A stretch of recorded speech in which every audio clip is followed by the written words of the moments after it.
আজকে আমরা বেরিয়েছি বালি ব্রিজে মিটিং, তুহিনের একটু দেরি, এরকম একটা অনুভূতি। আর আজকে এই বোট রাইডের প্ল্যানিংটা হচ্ছে বিশুদার, তো থ্যাংক ইউ।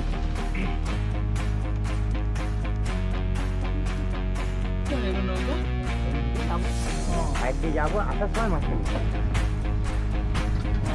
হাতে তো আমি ওপারে গেলে আমি তো ওই দিকে ভেসে জল চলে যাবে। ভালো হয়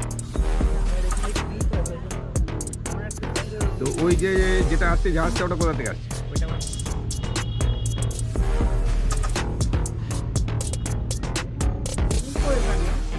মানে কি কাজ এখানে মাছ সস্তাও? মাছ কত চিংড়ি মাছের দাম বড় বড়। হ্যাঁ ওই ব্রিজ